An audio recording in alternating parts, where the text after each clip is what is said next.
The conference chamber floated in the void between stars, a massive station that had witnessed 10,000 years of peace. Inside, representatives from 47 species sat in their designated sections, their forms ranging from the crystalline Zephrony to the gas-dwelling Vortham.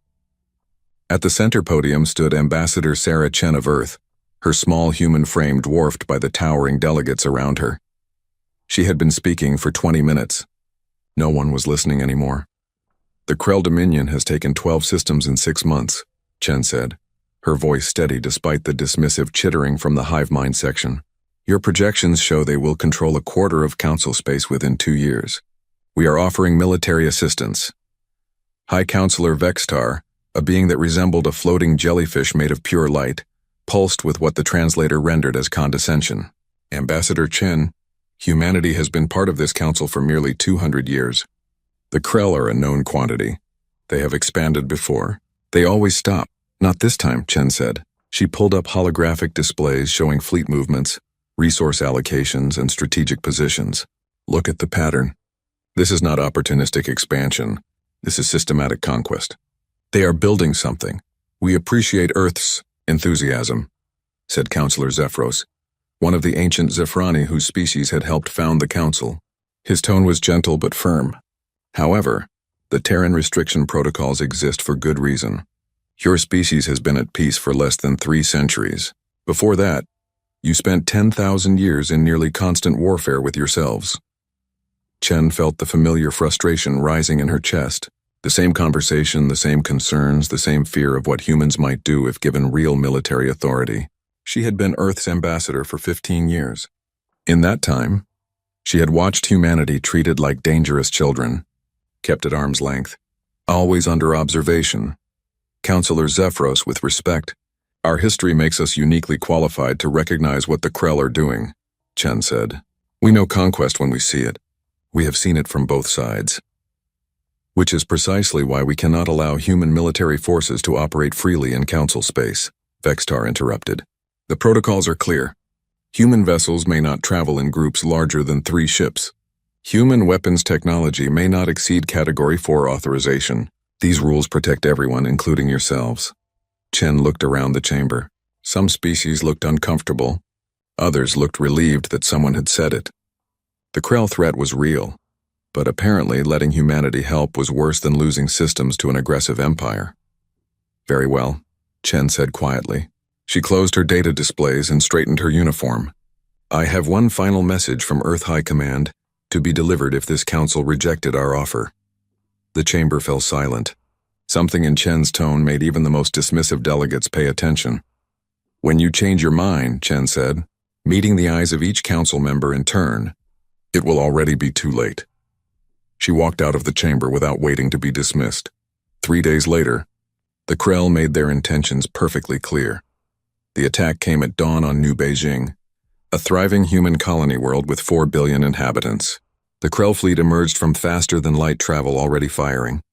Orbital defense platforms designed to council safety specifications lasted 17 minutes. The planetary shield, also built to council standards, collapsed under sustained bombardment. What followed was not an invasion. It was a message, kinetic bombardment from orbit, precisely targeted strikes on population centers, industrial zones, and transportation hubs. No ground troops, no occupation, just destruction from above, methodical and complete. When the Krell fleet left 8 hours later, New Beijing was a burning ruin. 3.7 billion dead. The same pattern repeated across 49 other human colony worlds over the next 72 hours. The Krell struck with overwhelming force, destroyed everything of value, and moved on. They were not trying to conquer human space. They were trying to erase it. In the Galactic Council chambers, emergency sessions ran around the clock. Species that had dismissed Chen's warnings now scrambled to understand what was happening. The Krell had declared war on Earth directly, bypassing all diplomatic protocols, ignoring all attempts at communication. "We must intervene," Counselor Zephyros argued, his crystalline form pulsing with agitation. "The Krell have violated every principle of civilized warfare. We cannot allow this genocide to continue. The Council fleet is already overextended." Vextar responded. "We lost 30% of our peacekeeping forces trying to stop their expansion into the Outer Rim. If we commit more ships, we leave the core worlds vulnerable. Then we authorize Earth to respond with full military force, suggested Ambassador Trill, a reptilian species known for their tactical brilliance. Lift the Terran restrictions. Let them defend themselves. The debate raged for 6 hours. Species argued about protocols, about precedent, about the danger of unleashing human military capabilities without proper oversight. While they debated, another 12 human worlds went dark. Finally, they voted. 38 species in favor of lifting restrictions, 9 against. The measure passed. They sent the authorization to Earth immediately. It included formal apologies, offers of military alliance, and requests for coordination with Council forces. Earth's response came 3 hours later. It was not from Ambassador Chen. It was not from Earth's diplomatic corps. It was from someone most Council members had never heard of. Admiral Victoria Zhao appeared on every major communication channel simultaneously. She wore a black uniform with minimal insignia. Behind her, the walls were unmarked metal. No flags, no symbols, nothing to indicate where she was broadcasting from. "Members of the Galactic Council," she said, her voice calm and cold. "Earth acknowledges your authorization for military response." "We decline." Shocked silence followed. "You wanted us restrained," Zhao continued. "You wrote protocols limiting our ships, our weapons, our ability to defend ourselves and our allies. You got your wish. For 200 years, we have followed every rule, respected every limitation, accepted every restriction you placed upon us." She paused, and something dangerous flickered in her eyes. "The Krell have now murdered 18 billion human beings. They have destroyed 50 of our worlds. And you offer us permission to fight back. As long as we follow your guidelines, use your approved tactics, and accept your oversight." Zhao leaned forward slightly. "We are not interested in your permission anymore. Earth is withdrawing from the Galactic Council, effective immediately. All human ambassadors are returning home. All treaties are suspended. All diplomatic relations are severed. We are closing our borders." "Admiral Zhao," Counselor Vextar tried to interrupt, but she continued speaking. "You will not see our ships. You will not detect our movements. You will not know what we are doing or where we are doing it. And when this is over, we will discuss what kind of relationship, if any, humanity wants with a galaxy that watched 18 billion of us die while debating proper procedures." The transmission ended. For 3 weeks, human space went absolutely silent. No ships entered or left Sol system. No communications came from Earth or any surviving colony. It was as if humanity had simply vanished from the galaxy. The Council sent diplomatic missions. They were turned away at the border by automated messages. "Human space is closed. Departure recommended. Lethal force authorized for non-compliance." They sent sensor probes. The probes either disappeared or returned with impossible data. Readings that made no sense. Gravity fluctuations that should not exist. Distortions in space-time that defied known physics. Meanwhile, the Krell continued their campaign of extermination. They moved methodically through human territory, destroying every settlement, every station, every installation they could find. They broadcast their victories across all channels, boasting of human weakness, of Earth's cowardice. The galaxy watched and wondered what humanity was doing in their self-imposed isolation. Some species felt guilt. Others felt relief that the unpredictable humans had removed themselves from galactic affairs. Most felt confusion. Only the oldest species, the ones with the longest memories, felt fear. "I have seen this before," Counselor Zephyros told a private gathering of senior council members. 30,000 years ago, before your species reached the stars, before most of your civilizations existed, there was another race, powerful and aggressive. They went silent before a great conflict. When they emerged, they had become something different, something terrible. "What happened to them?" Vextar asked. "They won their war," Zephyros said softly. "And then they left our galaxy entirely, seeking something beyond our understanding. But I remember the silence before their emergence. I remember how space itself seemed to hold its breath." "You think the humans are becoming something similar?" "I think," Zephyros said, his ancient voice heavy with concern, "that we should have listened to Ambassador Chen." On the 21st day of silence, Krell sensors detected something impossible near the ruins of New Beijing. Their forward scout fleet, 800 warships strong, moved to investigate. The sensor readings showed empty space. Nothing unusual. No ships, no stations, no debris that should not be there. The Krell fleet advanced confidently. They had destroyed the system weeks ago. There was nothing here that could threaten them. They were wrong. Space itself seemed to tear open, not like a faster-than-light emergence. Something different. Reality bent, twisted, and through the distortion came shapes. Massive vessels, jet black, reflecting no light. They were there, but sensors could not properly detect them. Radar returned impossible readings. Thermal imaging showed nothing. Gravitational sensors went haywire. The Krell fleet commander had 5 seconds to register what he was seeing before his entire fleet vanished.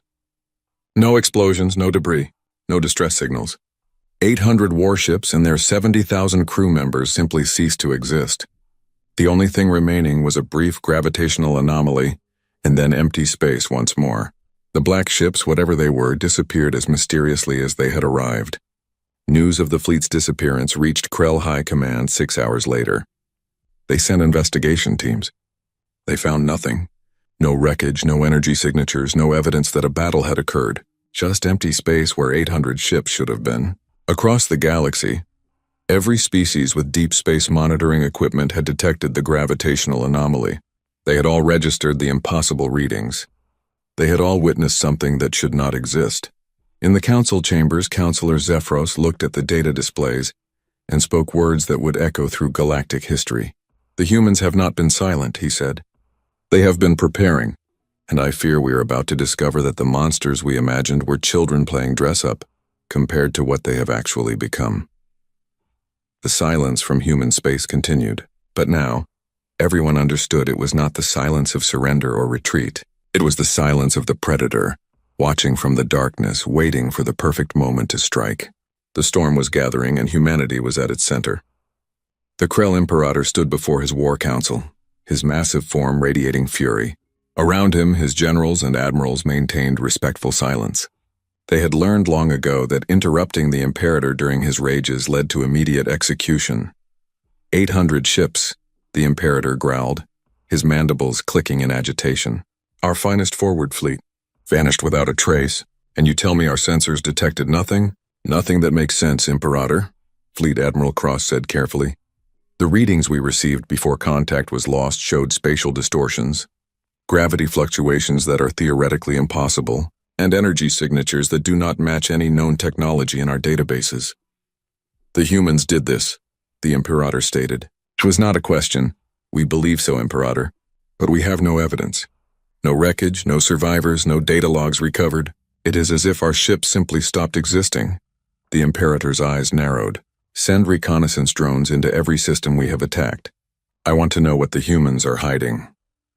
Over the next week, the Krell sent thousands of automated probes into human territory. Most returned standard readings of destroyed worlds and empty space. But 17 probes detected something strange before they went offline. Brief flashes of gravitational anomalies, impossible bending of light, sensors registering matter that should not exist in normal space-time. The data made no sense to Krell scientists. They consulted their databases, compared readings with every known technology in the galaxy. Nothing matched. It was as if the humans had developed something completely outside the normal rules of physics. "Perhaps," one brave scientist suggested, "we should consider a diplomatic solution. If the humans have weapons we do not understand, continuing this war may be unwise." The Imperator killed him on the spot. "We do not negotiate with prey species," he declared. "The humans are hiding using tricks and deception. When we find their hidden bases, we will crush them as we have crushed their colonies. Prepare the main fleet. We advance on Earth itself." But the Imperator's confidence was not shared by everyone in the Krell military. Whispers spread through the ranks. Stories of ships that disappeared in the night, patrols that never reported back, strange sensor readings that drove monitoring equipment insane with contradictory data. The humans were out there, watching, waiting, and nobody could see them coming. In the Galactic Council chambers, the confusion was just as intense. Every species with advanced sensor arrays had detected the same impossible readings near New Beijing and dozens of other locations throughout human space. Scientists from 17 different civilizations worked together, trying to understand what they were observing. "It is similar to dark matter interactions," explained Professor Venthic, a Zephrani physicist who had spent 3,000 years studying exotic physics. But dark matter does not behave this way. It does not create gravitational distortions of this magnitude. It does not bend light in these patterns. Could the humans have developed dark matter technology? Counselor Vextar asked. Theoretically possible, Venthik admitted. But our understanding suggests that manipulating dark matter requires energy outputs equivalent to a star's total output over a century. No species should be able to generate that kind of power. Unless, Counselor Zephyros said quietly, they have been working on this for longer than we realize. He pulled up Earth's diplomatic records, specifically the timeline of their space exploration and colonization. 200 years ago, Earth joined the Council. At that time, they had approximately 200 colony worlds and showed conventional fusion-based technology. Nothing unusual. He zoomed in on a specific period. But 180 years ago, human expansion into deep space became more selective. They claimed several regions of space that other species considered worthless. Sectors with unusual gravitational properties. Dead zones where conventional sensors do not work properly. Areas we called the dark sectors because they were difficult to observe. The council members leaned forward, paying attention now. At the time, we assumed humans were simply taking what nobody else wanted. But what if they were not settling those regions? What if they were using them as testing grounds? Vextar's form pulsed with realization. The gravitational anomalies we are detecting now. How long have they been occurring? Venthik pulled up historical sensor data, going back through decades of records. His crystalline structure flickered with shock as he found the answer. 143 years, he whispered. There have been minor gravitational disturbances in and around human space for 143 years. We dismiss them as natural phenomena, background noise in our data. They have been testing these weapons for over a century, Zephyros said, right under our observation. We were watching them the entire time, convinced we knew what they were doing, and we saw nothing. The implications settled over the council like a heavy blanket. For nearly a century and a half, humanity had been developing technology that broke every known rule of physics, and they had done it in plain sight, hidden only by the galaxy's arrogant assumption that humans were too primitive to do anything truly revolutionary. What else have they been hiding? Vextar asked, and nobody had an answer. On Earth, in a command center buried 3 kilometers below the surface, Admiral Zhao watched displays showing real-time positions of every major Krell fleet. Around her, dozens of officers worked at their stations, coordinating operations across a front that spanned hundreds of light years. The Imperator is mobilizing his core fleet, reported Commander Marcus Webb, her second in command. 2,000 capital ships, 10,000 support vessels. They are heading for Sol System. Expected, Zhao said calmly. How long until they arrive? At their current speed, 6 days. And our assets in position? The Shadow Fleet reports ready status. All captains confirm green lights. We can engage at your command.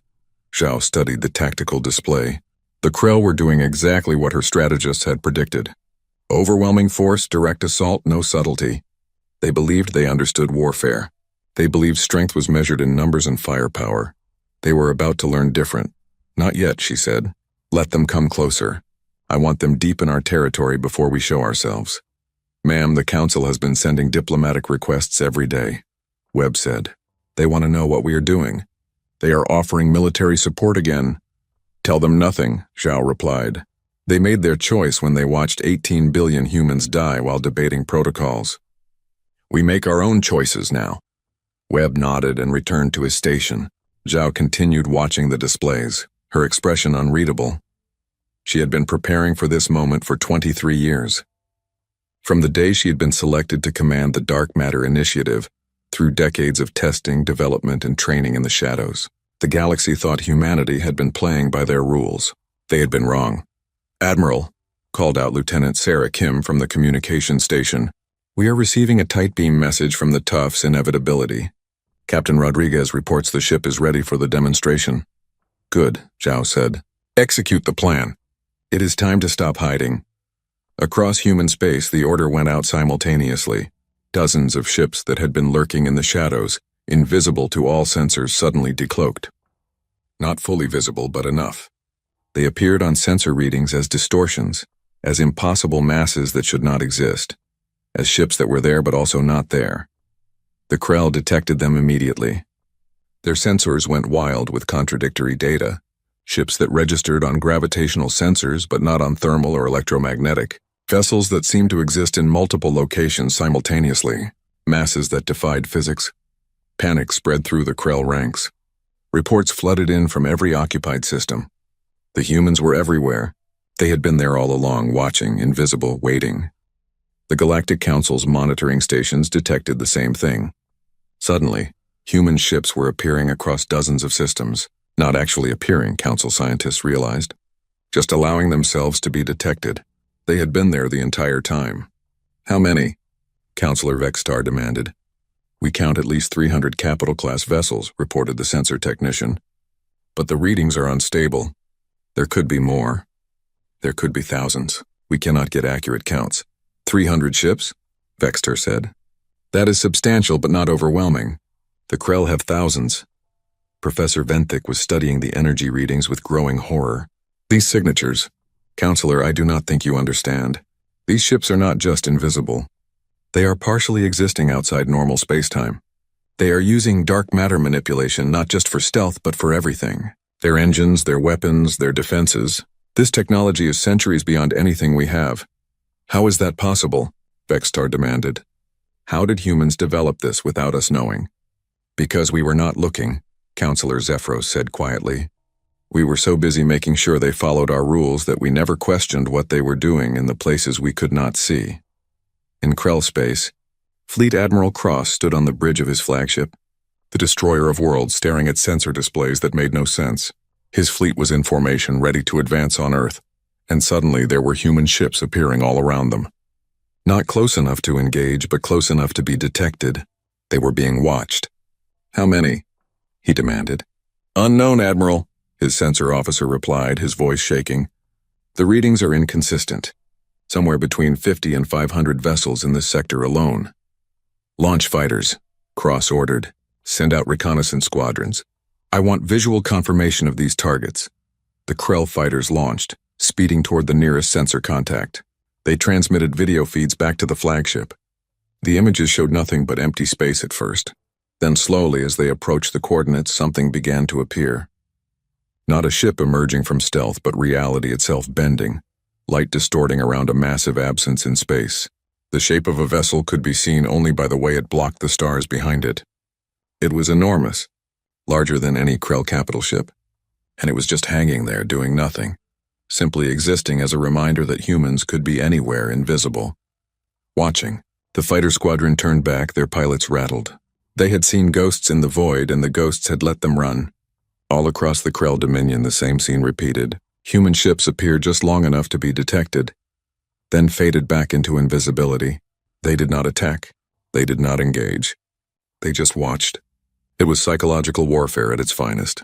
The Krell, who had built their empire on fear and overwhelming force, now felt what it was like to be the prey. To know that predators surrounded them, invisible and unstoppable. The Imperator received reports from 17 different fleet commanders. All said the same thing. The humans were everywhere. They could not be tracked. They could not be targeted. They appeared and disappeared at will. For the first time in his life, the Imperator felt something he had never experienced before. Uncertainty. In the council chambers, Ambassador Trill spoke the thought that everyone was thinking. We have made a terrible mistake, he said. We have been treating humanity like a dangerous child that needed supervision. But we were not their parents. We were not their guardians. We were the children playing at civilization, while they were preparing for a war we could not imagine. Counselor Zephyros looked at the sensor display showing the ghostly human vessels appearing across dozens of systems. The question now, he said, is what will they do with this power? Will they stop at defeating the Krell? Or will they decide that a galaxy that let 18 billion humans die is not worth saving? Nobody had an answer. In the darkness between stars aboard the Tough's Inevitability, Admiral Victoria Zhao prepared to address the galaxy one more time. She had let them see the ghosts. Now it was time to show them the monsters. The broadcast began without warning. Every communication channel in the galaxy, from military frequencies to civilian networks, suddenly carried the same signal. It overrode everything, impossible to block or ignore. The technology required to achieve such universal penetration should not have existed. But then again, many things about humanity should not have existed. Admiral Victoria Zhao appeared on trillions of screens across 47 civilizations. She stood on the bridge of a vessel unlike anything the galaxy had seen. Behind her, through massive viewports, hundreds of ships hung in space. They were visible now, fully material, but they still seemed wrong somehow. They bent light around their edges. Stars behind them appeared distorted. They looked like holes cut into reality itself. "People of the galaxy," Zhao began, her voice calm and measured. "For 150 years you have wondered what humanity was building in the dark sectors. You sent spies. You placed observers near our borders. You wrote reports speculating about our activities. You passed restrictions to limit what we could do." She paused, letting that sink in. "Now you know. This is what we built. This is what we hid from you. This is the dark matter fleet." The camera pulled back, showing the bridge in its entirety. Officers worked at stations displaying data that looked like pure mathematics given form. Holographic displays showed fleet positions across dozens of systems.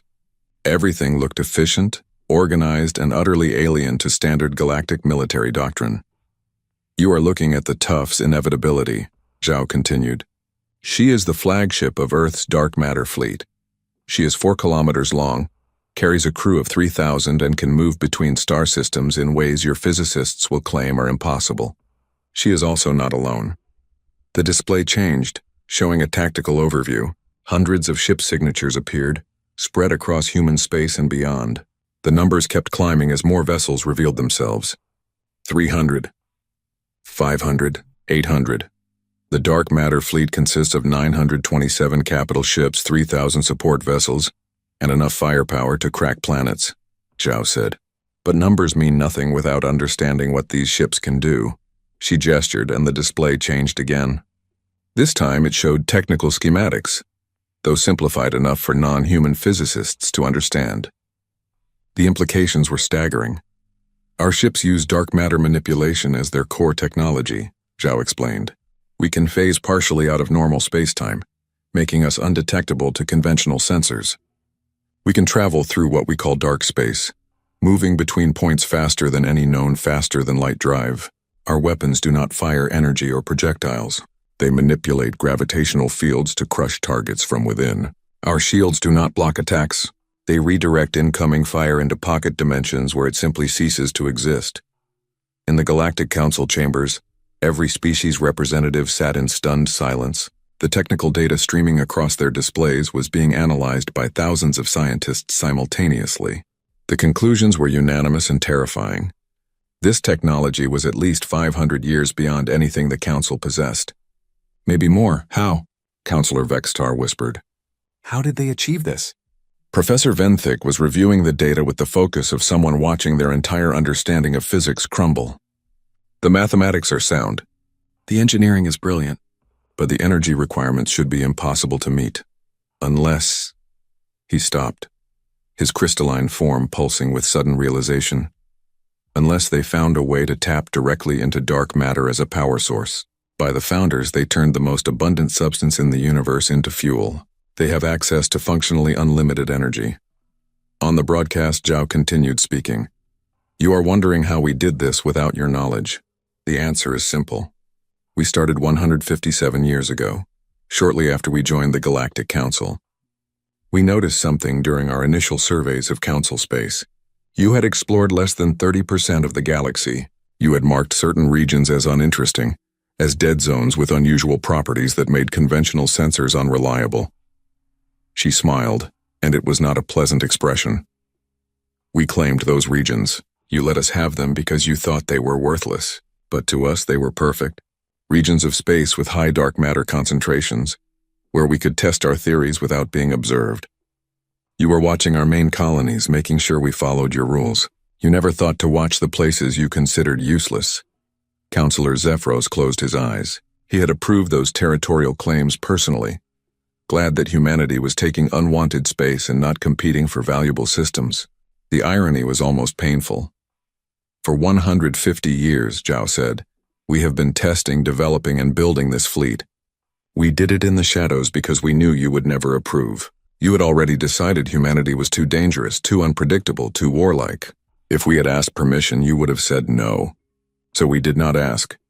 The display changed again, showing footage from the Krell attack on New Beijing, the orbital bombardment, the destruction, the death toll climbing into the billions. Zhao's voice became harder. 18 billion humans died while you debated whether to let us defend ourselves. 18 billion people who trusted that the Galactic Council would protect them, that the rules and treaties and protocols meant something. They were wrong. We were wrong to trust you. In the Krell Dominion's capital, the Imperator watched the broadcast with growing fury. His mandibles clicked rapidly, a sign of extreme agitation. Around him, his war council stood silent, waiting for orders. This is a bluff, the Imperator declared. Psychological warfare. They show us ships and make grand claims, but we have not seen these weapons in action. We have only seen one fleet disappear, which could have been accomplished through any number of means. Fleet Admiral Cross was less certain. Imperator, the technical data they are displaying matches the sensor readings we have been receiving. The energy signatures, the gravitational distortions, the impossible movements. This appears to be genuine. Then we test it, the Imperator snarled. Order the fortress at Krell Prime 4 to prepare for potential attack. If these humans want to demonstrate their weapons, let them try against our strongest defense. On the broadcast, Zhao seemed to hear him. Of course she could not have, the transmission was one way. But her next word suggested that humanity had predicted exactly how the Krell would respond. The Krell Imperator is wondering if we are bluffing, Zhao said. Wondering if these ships are real, if the weapons work, if we are truly as dangerous as we claim. I understand his doubt. We have, after all, hidden our capabilities for a century and a half. Why believe us now? She turned to face the camera directly. Krell Prime 4 hosts your most powerful fortress. It has planetary shields that have never been breached. It has defense platforms that can destroy a fleet. It has garrison forces numbering in the millions. Your engineers have proclaimed it unconquerable. The Imperator felt ice run through his veins. The TUFS inevitability will demonstrate our capabilities on Krell Prime 4 in exactly 1 hour, Zhao said. I recommend you evacuate military personnel. Civilian populations are in no danger. We will target only military installations, she paused, then added. This is a demonstration, not a massacre. But it will show you exactly what humanity is capable of when we stop following your rules. The transmission ended. For 15 seconds, the galaxy sat in absolute silence. Then chaos erupted. The Krell immediately began evacuating Krell Prime 4.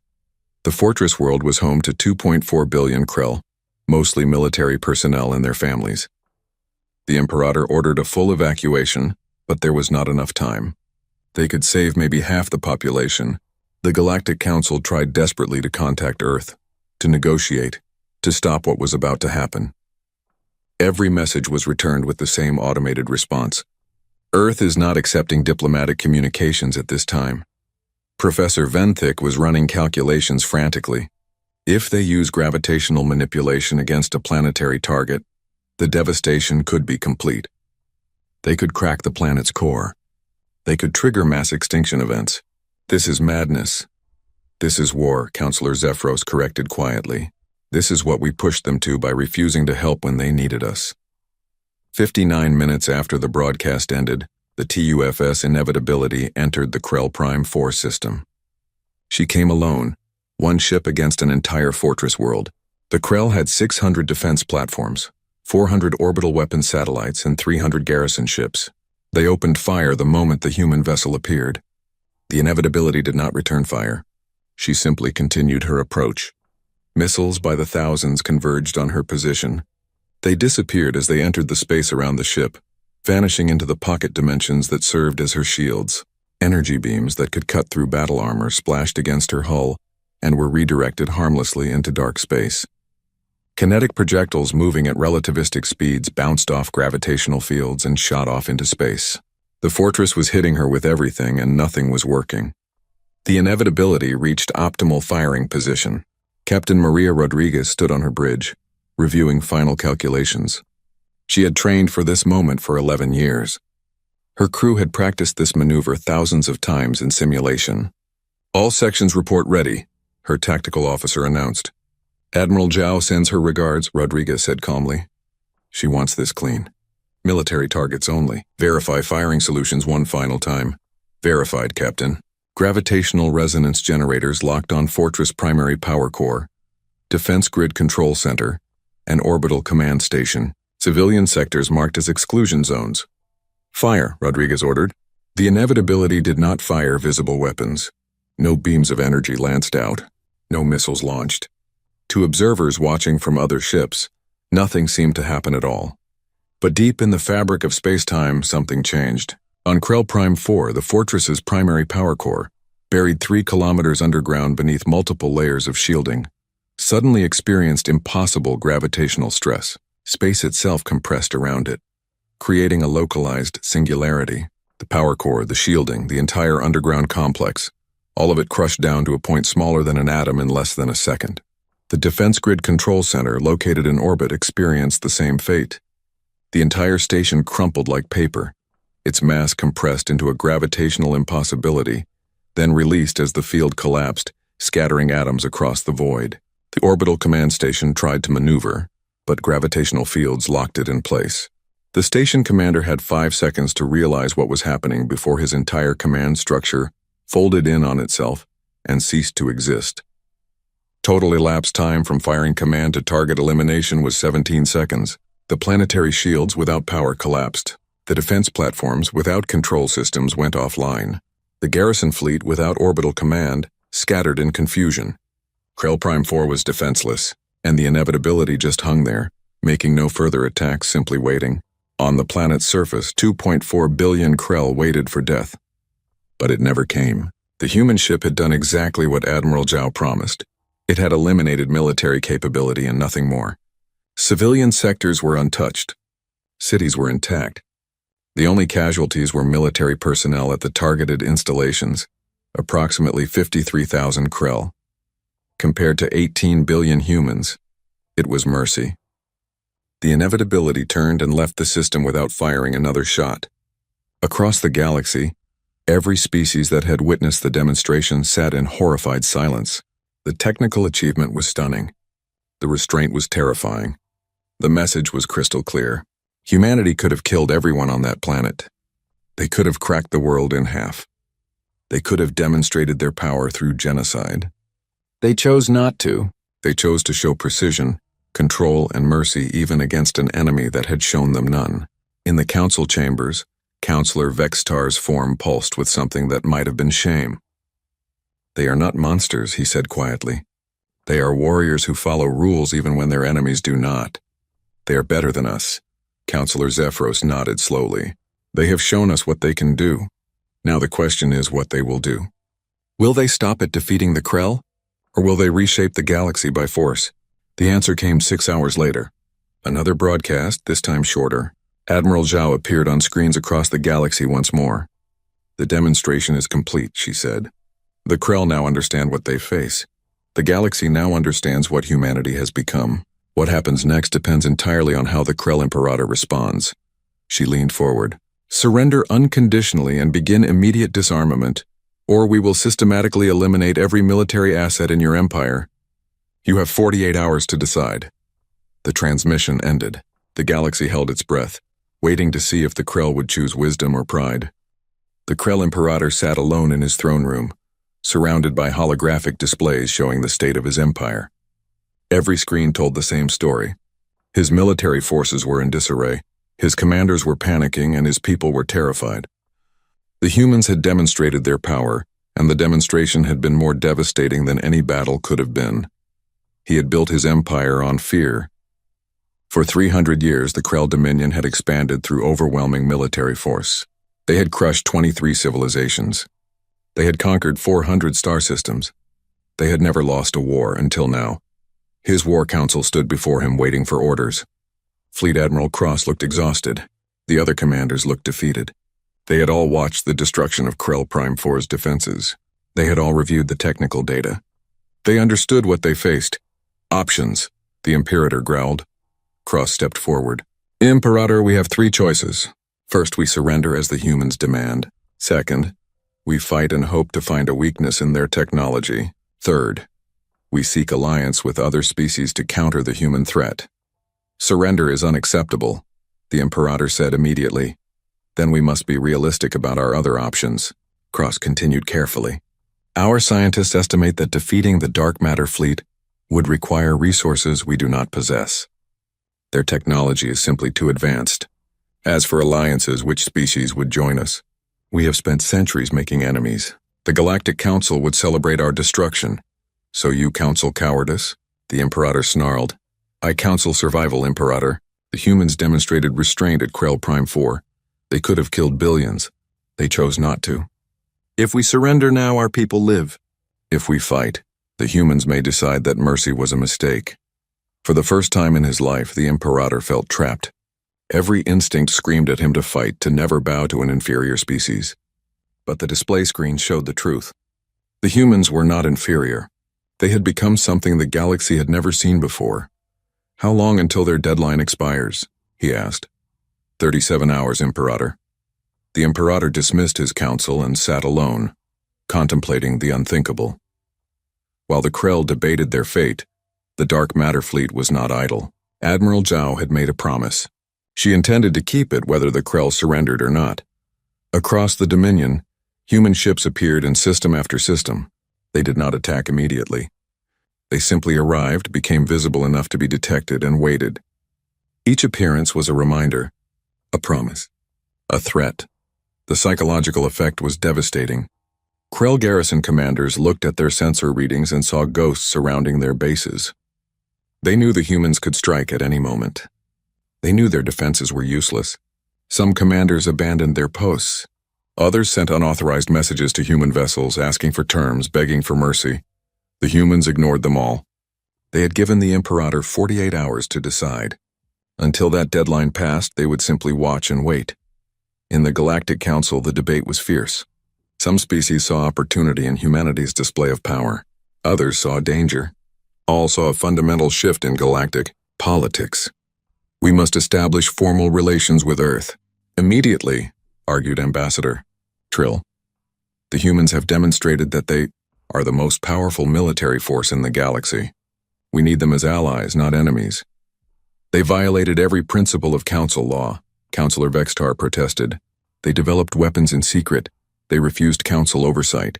They attacked a sovereign world without authorization. We cannot simply ignore these violations. They did those things because we failed them, Councillor Zephyros said quietly. 18 billion humans died while we debated protocol. They asked for help and we refused. Now they have made themselves strong enough that they will never need to ask again. That is precisely why we should be concerned, Vextar argued. They have shown they do not respect Council authority. What is to stop them from becoming conquerors themselves? Professor Venthic had been silent during the debate, reviewing data from the Krell Prime 4 demonstration. Now he spoke up. I have been analyzing the human attack pattern, he said.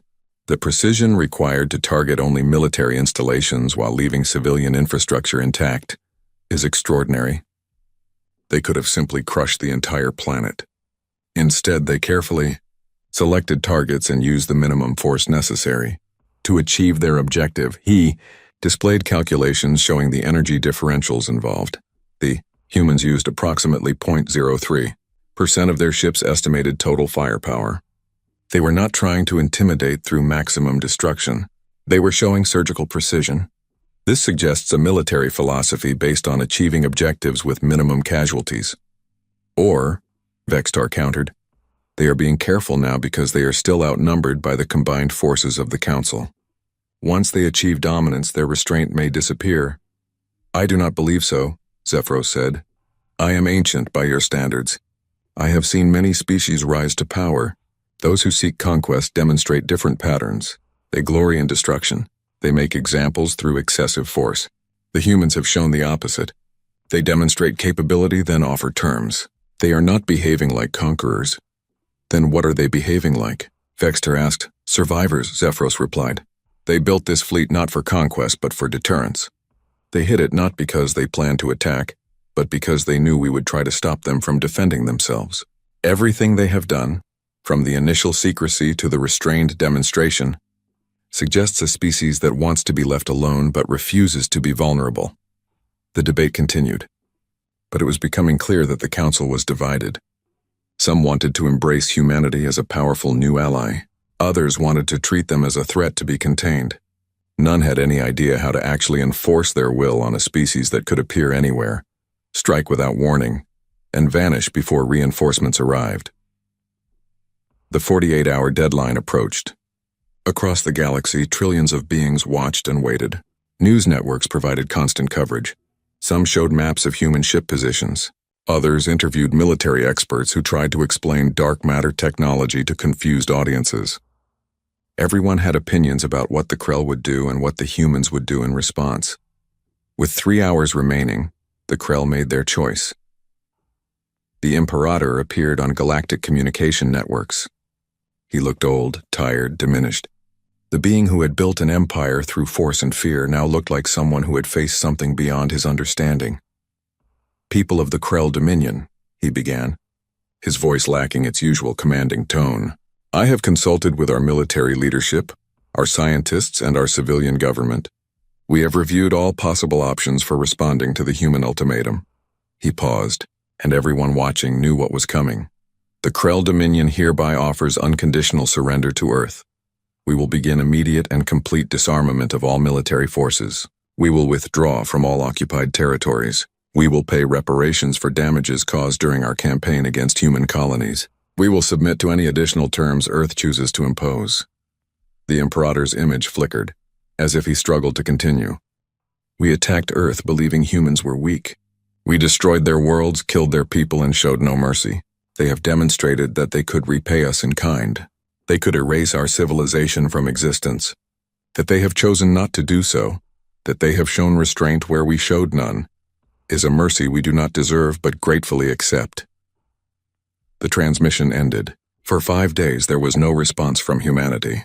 The Krell began dismantling their military as promised, but they did so without guidance, without terms, without knowing if their surrender had been accepted.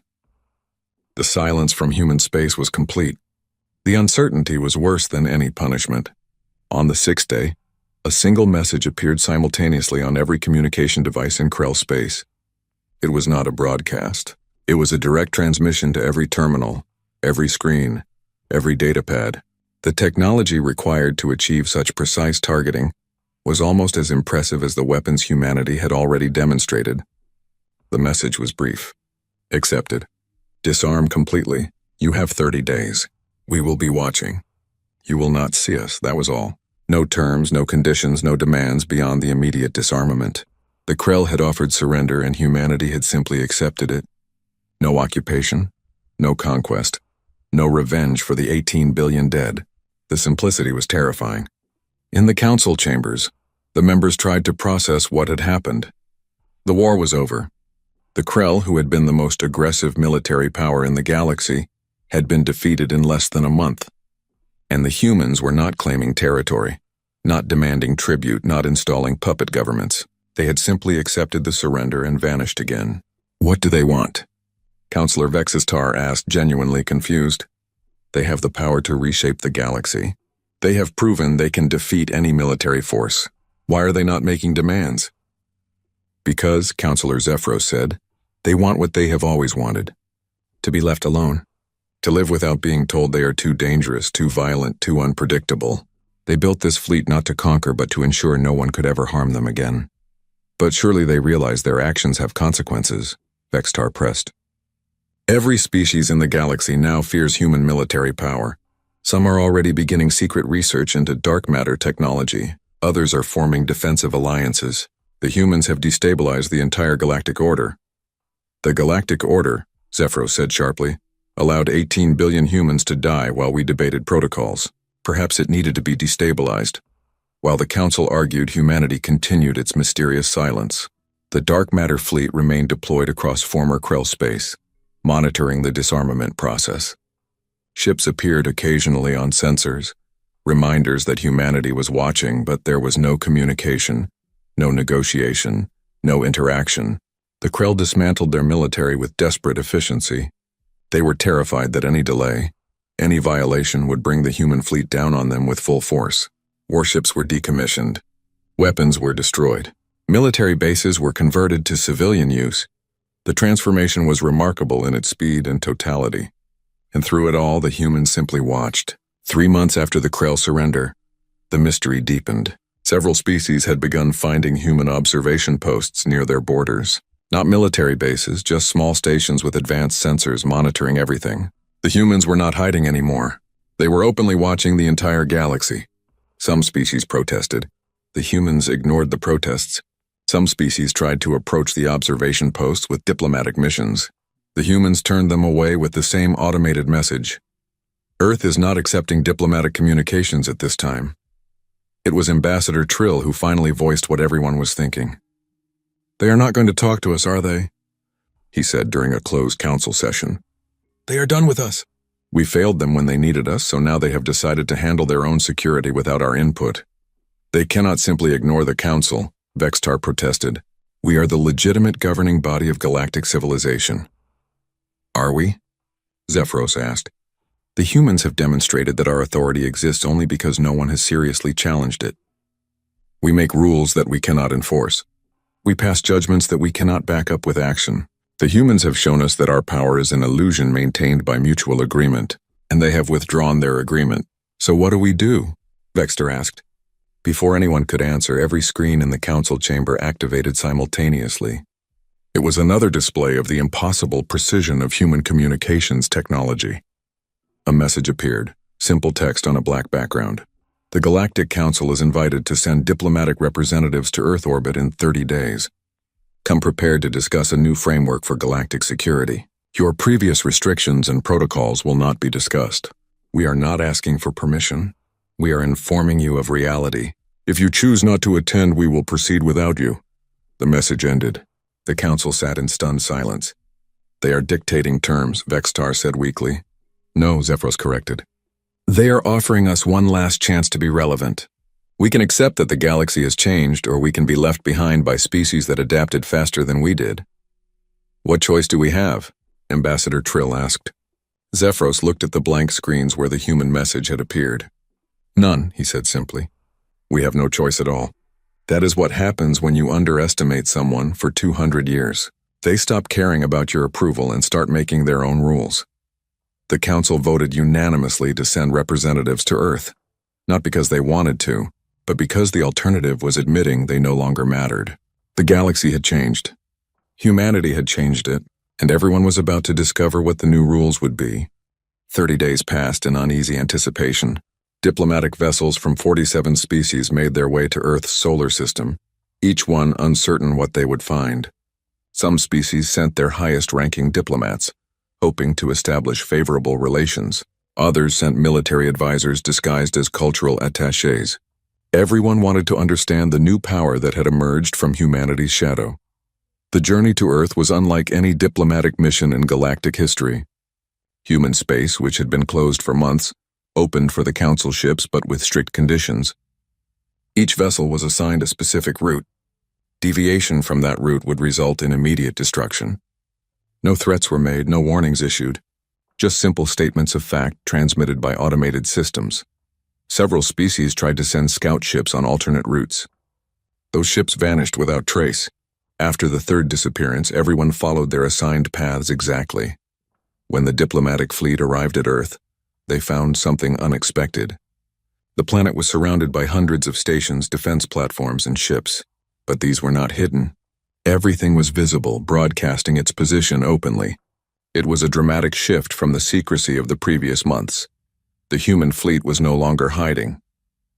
They were displaying their power openly, confidently, permanently. The diplomatic vessels were directed to a massive station in high orbit. It had been constructed specifically for these meetings, built in less than 30 days using technology that would have taken most species years to deploy. The speed of construction was another demonstration. Humanity was not just militarily powerful. They had advanced in every field. As the delegates disembarked, they were met by human diplomatic staff who were professional, polite, and completely unapologetic. There were no attempts to make excuses for the past months. No explanations for the secrecy or the military demonstrations. The humans acted as if everything they had done was perfectly reasonable. Because, from their perspective, it was. The main conference hall was enormous, designed to accommodate the wildly different physiologies of galactic species. At the head of the room stood a raised platform where 3 humans waited.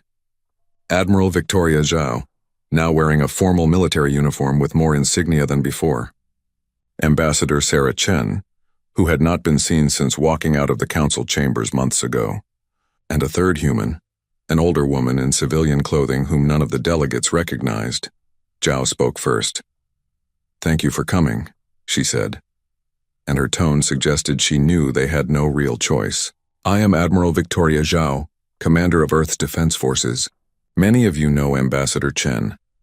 The third member of our delegation is Dr. Patricia Morrison, Director of the Terran Strategic Studies Institute. She has been the primary architect of Earth's defense policy for the past 40 years. Dr. Morrison nodded to the assembled delegates. She looked like someone's grandmother, small and unassuming. She was also, the delegates would learn, one of the most brilliant strategic minds humanity had produced in centuries. "Let me be direct," Zhao continued. "We are not here to apologize for our actions. We are not seeking approval or permission. We are here to establish a new framework for how Earth interacts with the galaxy, and to offer all of you the opportunity to be part of that framework." There was stirring among the delegates. This was not how diplomatic negotiations typically began. Councillor Zephyros raised his hand. Zhao nodded for him to speak. "Admiral, before we discuss frameworks, Earth owes the galaxy an explanation. You developed weapons in secret, violated observation protocols, and demonstrated military force against a sovereign world without council authorization. These are serious violations of rules that failed to protect 18 billion humans," Zhao interrupted. Her voice was sharp now. "Councillor Zephyros, with all respect due to your age and wisdom, Earth is done being lectured about rules. We followed your rules. We accepted your restrictions. We trusted your promises of collective security. And when we needed help, when our people were dying, you debated protocols." She let that hang in the air for a moment. "So yes, we violated your rules. We built weapons you did not approve. We developed technology you did not authorize. We did all of this because we learned that trusting the Council's protection was a fatal mistake." Councillor Vextar's form pulsed with indignation. "You cannot simply ignore centuries of diplomatic precedent because—" "We absolutely can," Dr. Morrison cut in, her grandmother voice somehow more intimidating than Zhao's military command. "Councillor, let me explain something about human history. For thousands of years, our species developed rules and systems of international law, and repeatedly, we learned that rules only matter if someone enforces them. The strong do what they will. The weak suffer what they must. We decided we would rather be strong." "This is nothing but might makes right philosophy," Vextar protested. "No," Morrison replied calmly. "Might makes right is when you use power to take what you want. We used power to protect what is ours. There is a difference." Ambassador Trill spoke up. "Dr. Morrison, Admiral Zhao, we understand Earth's position. But surely you recognize that your actions have destabilized galactic politics. Species are forming defensive alliances. Some are beginning weapons development programs trying to match your technology. You have started an arms race." "We started nothing," Zhao said. "We discovered years ago that 17 species already had secret weapons development programs. The Vorthem have been working on dimensional weapons. The Crystalline Collective has been developing biological agents. The Talshir Commonwealth has built 3 hidden fleets using resources they claimed were for civilian purposes." She pulled up displays showing evidence of each program. The delegates shifted uncomfortably as their secrets were laid bare. "The arms race was already happening," Zhao continued. "You just did not notice because you were all hiding your programs from each other and from the Council. Earth simply did it better." "How did you know about these programs?" Councillor Vextar demanded. "Because we have been watching you as carefully as you have been watching us," Morrison said. "The Dark Matter Fleet was not our only secret project. We also developed intelligence capabilities far beyond what you suspected. We know more about galactic politics than the Council does. We know which species are planning alliances, which ones are preparing for conflicts, which ones are secretly violating trade agreements." She smiled pleasantly. "We have been very busy for the past century." Ambassador Chen finally spoke. "The purpose of this meeting is not to shame anyone or score points. It is to propose something better than what we have had. The old system failed. It failed Earth specifically, but it was failing everyone. The Council had no real authority, no real enforcement mechanism, and no real ability to prevent conflicts. You were playing at governance while species built secret weapons and planned wars. She activated a holographic display at the center of the room. We are proposing a new framework. We call it transparent deterrence. The core principle is simple: honesty backed by overwhelming force. The display showed a structured organization chart unlike anything in current galactic governance. First, Chen explained, all species declare their most advanced military capabilities openly. No more secret weapons programs. No more hidden fleets. Everything on the table. That is absurd, Vextar protested. No species would voluntarily reveal their defense secrets. They would if the alternative is worse, Zhao said. Any species that refuses to participate or is caught hiding capabilities will face economic sanctions backed by military enforcement. Earth will provide the enforcement. This is imperialism, Vextar accused. This is accountability, Morrison corrected. The Council has spent millennia trusting species to self-police. How has that worked? The Krell built an empire. Others are planning similar expansions. Your trust-based system only works if everyone actually follows the rules. And we have proven that no one does. Second, Chen continued, we establish a joint security council with real authority and real power.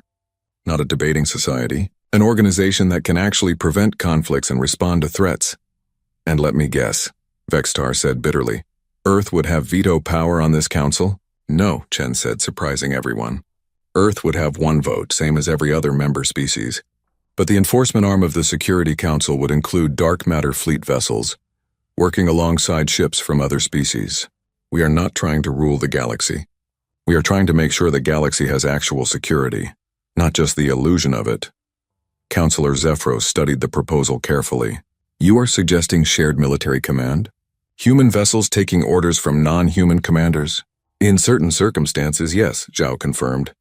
We are also offering something else. Technology sharing. That got everyone's attention.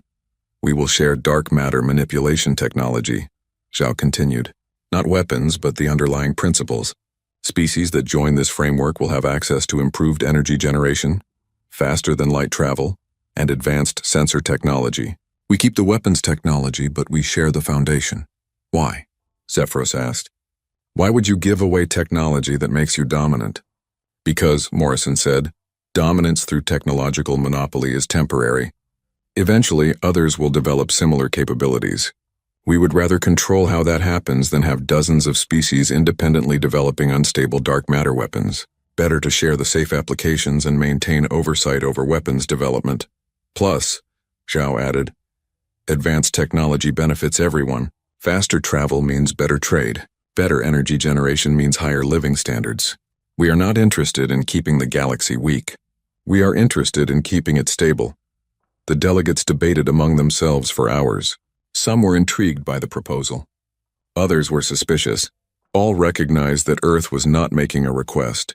They were presenting options, and the options were either join this new framework or operate outside it with all the disadvantages that implied.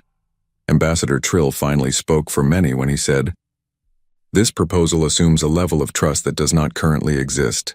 How can we trust that Earth will not abuse this power? You have already demonstrated that you are willing to act unilaterally. You cannot trust us, Morrison said bluntly. Not yet. Trust must be earned, and it goes both ways. We do not trust you either. That is why the framework includes verification mechanisms, oversight committees, and clear protocols for dispute resolution. We are not asking for blind faith. We are proposing a system where no one has to rely on trust alone, Chen added. The Krell attacked us because they believed we were weak. The Council failed to help us because they thought we were dangerous. Both were operating on assumptions rather than facts. Transparency fixes that. When everyone knows what everyone else has, when capabilities are clear and verified, decisions get made based on reality rather than fear or prejudice. The debates continued for 3 days. Species caucused in private. Alliances formed and reformed. Some delegates contacted their home governments seeking guidance. Others made decisions on the spot. In the end, the vote was taken. 39 species voted to join the Transparent Deterrence Framework. 8 species abstained, unwilling to commit but also unwilling to openly oppose Earth. 0 species voted no. The galaxy had spoken, however, reluctantly. The new era had begun 5 years past. The galaxy changed in ways both subtle and profound. The Joint Security Council became operational within 6 months. Its first major action was to intervene in a brewing conflict between two mid-level powers over resource rights in a disputed system. Human ships arrived alongside vessels from 6 other species. The conflict ended without shots fired. Both sides submitted to mediation because they knew resistance was futile. The technology sharing program transformed multiple species. Faster-than-light travel times decreased by 40%. Energy costs dropped by 60%. Quality of life improved across hundreds of worlds. Some species used the advancement to focus on science and culture. Others used it to improve their own defensive capabilities. 3 species were caught hiding weapons programs despite joining the framework. The sanctions were immediate and severe. Trade embargoes backed by military blockades. 2 of the species capitulated within weeks and allowed full inspections. The third tried to resist and found its military infrastructure systematically dismantled by combined forces. No lives were lost, but the message was clear. The rules applied to everyone. Surprisingly, the biggest success was with the Krell, the former empire, stripped of its military and forced to rebuild from scratch, became one of the most enthusiastic supporters of the new framework. Millions of Krell had been relocated to human worlds after their colonies were destroyed. They lived alongside humans, worked alongside humans, and learned that the species they had tried to exterminate was willing to help them rebuild. It did not erase the 18 billion dead. Nothing could, but it offered a path forward that was based on cooperation rather than revenge. On Earth, in a small garden in the suburbs of New Tokyo, Admiral Victoria Zhao tended her roses. She had retired 2 years earlier, having overseen the successful integration of the Dark Matter Fleet into the Joint Security Command. She had been given every medal, every honor Earth could bestow. She had declined most of them. Admiral Zhao, she turned to see a young Krell standing at her garden gate. He wore civilian clothing and carried a tablet. He looked nervous. "I am not an admiral anymore," Zhao said gently. "Just Victoria now. Can I help you?" "My name is Kresh," the Krell said. "I am a journalist with the Galactic News Network. I am writing an article about the 5-year anniversary of the war. I was hoping you would answer a few questions." Zhao considered refusing. She had given countless interviews over the years and was tired of reliving those events, but something about the young Krell's earnest expression made her agree. "Very well," she said. "Come in, would you like tea?" They sat in her garden, surrounded by flowers from both Earth and Krell homeworld. Zhao had learned that some Krell refugees brought seeds from their destroyed colonies. She had helped them cultivate a small section of her garden with Krell plants. It seemed appropriate. "My first question," Kresh began, "is whether you regret building the Dark Matter Fleet?" Zhao was quiet for a long moment, looking at the hybrid garden around her. "I regret that we had to build it," she finally said. "I regret living in a galaxy where such weapons were necessary. I regret every life lost in the war, human and Krell both. But do I regret that we built the fleet? No, because if we had not, humans might be extinct right now. Survival requires difficult choices. Some critics argue that Earth could have been more diplomatic, that the conflict could have been avoided. We tried diplomacy," Zhao said, her voice hardening slightly. "We asked the Council for help. We followed their rules. 18 billion people died while the galaxy debated proper procedures. Anyone who says we should have tried harder was not watching their world burn from orbit." She took a breath, calming herself. "But I understand the criticism. We were harsh. We displayed power in ways that frightened people. We made demands rather than requests. If we had been more gentle, perhaps the transition would have been easier for everyone. Do you think the new framework is working?" "Better than the old system," Zhao said. "It is not perfect. There are still tensions, still conflicts. But conflicts are being resolved through mediation rather than warfare. Species know that aggression will be met with overwhelming response, so they choose dialogue instead. Is it ideal? No. Is it better than what we had? Absolutely." Kresh hesitated, then asked his final question. "My family was on Krell Prime 4 during the demonstration. My father was an engineer at one of the facilities you destroyed. He died when the power core collapsed." Zhao met his eyes steadily. "I am sorry for your loss," she said quietly. "If there had been another way to end the war, I would have taken it. But your father was part of a military infrastructure that had killed billions of humans. I will not apologize for stopping that, but I am sorry that it cost you your father." Kresh nodded slowly. "He told me before he died in the evacuation that he finally understood." He had spent his whole life in the military, believing Krell's strength made right. Then he saw what real strength looked like, and he realized that humans could have killed everyone on our world but chose not to. He said it was the most important lesson he ever learned. What lesson was that? Zhao asked. That strength is not about how much you can destroy. It is about how much you can protect, and about knowing when to show mercy even to those who showed you none. Zhao felt her eyes sting with unexpected emotion. She had carried the weight of those decisions for 5 years. She had wondered if she had made the right choices. Hearing those words from the son of a man she had killed in a way brought an unexpected sense of closure. Your father was wiser than most, she said softly. They talked for another hour, about the war, about peace, about the future. When Kresh finally left, he paused at the garden gate. Thank you for your time, Victoria, he said, and thank you for the mercy you showed my people. We did not deserve it, but we are grateful. After he left, Zhao returned to her garden. She looked up at the sky where, far above, human ships patrolled alongside vessels from dozens of other species. The dark matter fleet remained operational, always ready, but now as part of something larger. The galaxy had learned an important lesson through pain and fear. That silence did not mean compliance, that the quiet ones might be the most dangerous, that underestimating someone because they seemed weak was a fatal mistake, and that sometimes the most terrifying thing in the universe was an enemy you could not see until they wanted you to. But the galaxy had also learned something else, that strength combined with restraint was more powerful than strength alone, that humans, for all their capacity for violence, preferred cooperation when given the choice, that the species everyone feared might actually be the ones who could build something better. The storm had passed. The silence that followed was not the silence of death, but of watchful peace. And in gardens on hundreds of worlds, humans and aliens tended flowers together, building a future that neither could have imagined 5 years before. The dark matter fleet remained on standby, watching, waiting, hoping never to be needed again, but ready, always ready.